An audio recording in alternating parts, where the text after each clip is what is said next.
And so we just finished heavens and earth. Yeah. So we're making our way. Yeah. We did God. Yeah. We did create. Yeah. Okay. Yeah. So this is a really, that verse was, full, right? John MacArthur spent 7 years in Matthew. We're going to spend that's 4 right. episodes in Genesis 1:1. That makes us the super Christians. That's right. Yeah. So, but actually, we're going to move a little further than that this time. All right. Okay, so now we're going to talk about Hebrews. That's right. Yeah. To us, right? He made us in this section. He says a little lower than the angels, right? And so, what is that all about? So he tells us that just as every worldview has something to say about God, so too every worldview has something to say about mankind. What kind of beings are we? Where, we came from? What are our purposes? How we're meant to live and where we're headed? Those types of things, right? Worldviews need to answer those types of questions. Right. That's why you have big name speakers answering those questions. And even if they're scientists, they're trying to answer those questions and they become popular. Jordan Peterson's, Neil deGrasse Tyson, Dawkins, et cetera, et cetera. So, we see people, they don't come right out and say, this is my worldview, you should also follow this. But this is essentially what they're doing when they talk about the greater impact of their ideas and where they come from. Yeah, so even if you believe that we're not headed anywhere, that is a belief about where we're headed. Right. In that instance, nowhere, right? Right. Where are you going? Nowhere. But according to the Bible, we're created beings, of course, but unlike other living creatures, we're made in the image of God. So in a unique way, we reflect some of the characteristics of our Creator. We're personal beings. We can think and reason. We can make plans and choices. We can experience and express emotions. We understand the distinction between good and evil, and we can make moral judgments. Most wonderfully of all, we're capable of love.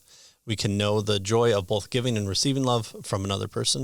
And we talked about that, is that it's reflected in a limited fashion in the inner life of the Trinity. That's so right. it's fully fleshed out by God, who bestows us certain communicative aspects, qualities that he has that we can share with him. And so that's why in Genesis it says, let us make man in our own image. And so it's not a physical stand in front of the mirror and sketch us out type deal. But it's a way of having a relational aspect that other creatures don't share. Right. Also, the biblical view that humans are created in the image of God implies that we have great worth and intrinsic dignity, right? Such that we must treat one another with respect and that sort of thing. So part of being made in the image of God means that everyone should be treated with respect. Everyone has dignity. Everyone is an image bearer of the Creator, right? So it gives us, a basis of why there is, we might say, equality, right, in terms of that among all human beings, right? So no person is greater or lesser than the other in terms of this idea of being made in the image of God. Right. We're all made in the image of God, and so we're all worthy of respect.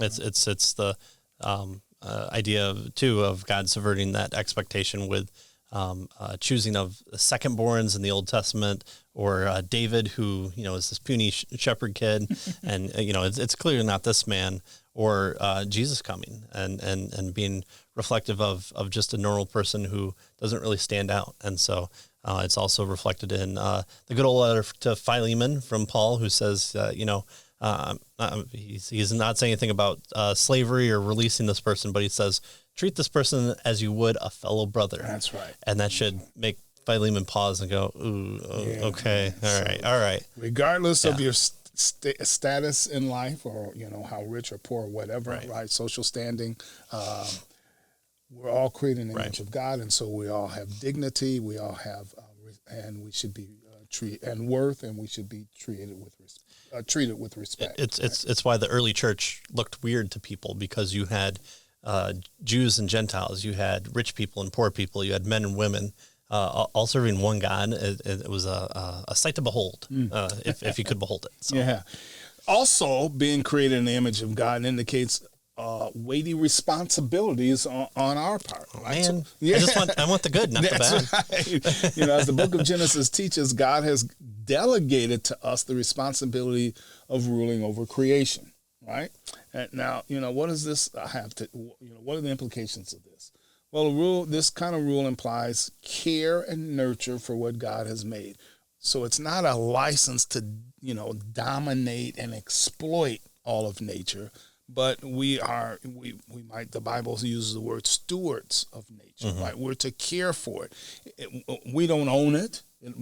God created it. But he's kind of put us in charge, and so we should do a good job with it, as it were. Yeah, right? Again, a relationship aspect. It's I think a big idea within the Christian worldview is this relationship aspect. So it's God who saves, but He uses us. Right. Prayers don't change God's mind, but He uses prayer in order for change to occur.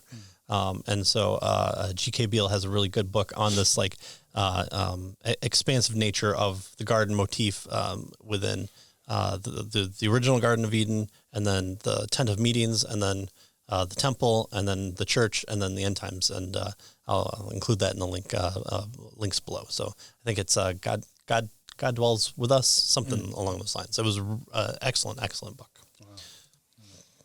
So another vital element of the creation worldview is that men and women are equally created in the image of God.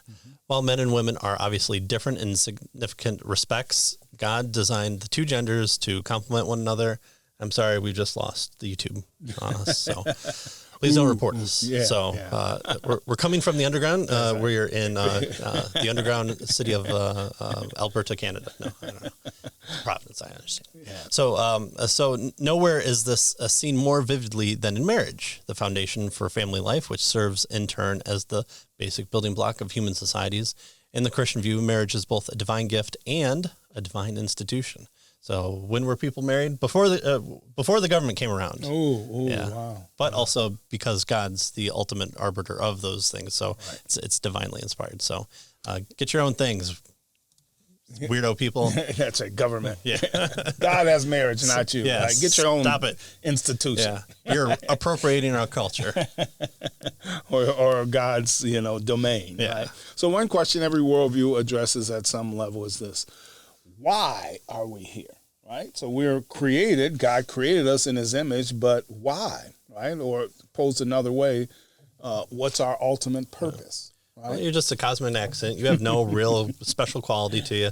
The only thing special about you is that your ancestors happen to survive to make you, and so the fact that you aren't dead right now is what those religious fundamentals call a miracle. Yeah. But really, it's an accident of nature. Right. Yeah. So the Christian worldview offers a supremely positive and motivating answer to the basic question of why are we here and what our ultimate purpose is. It can be stated, he tells us, in various ways, but one classic summary statement comes from a 17th century Christian doctrine known as the Westminster Shorter Catechism. Yeah. Right? The ultimate purpose, he kind of paraphrases this statement a little bit. The ultimate purpose of mankind is to glorify God and to enjoy Him forever. Right. Which is important and informs all the rest of the catechism. So in terms of a Christian worldview, the rationale for the answer isn't difficult to discern. Since God is our creator and perfect in every way, He is supremely worthy of our praise and worship. God didn't have to create us, but He freely chose to do so as an expression of His power and goodness. And we see this in places like Romans 9 for, why did God create different types of people? That answers that there. And also, again, this relationship aspect to our creation. Yeah. So this explains why we are to glorify God, right? Because He is our creator and He is the ultimate, right? And we are His image bearers, and so glorify here has to do with reflecting what He's like, right? That's the idea here. And so that's why we glorify God and enjoy Him, because He created us for His joy and our joy. Right. It's not this idea of stacking, rule books upon you until you're, shaking like a 1950s, Leave It to Beaver sketch of How much homework do I have? Yeah.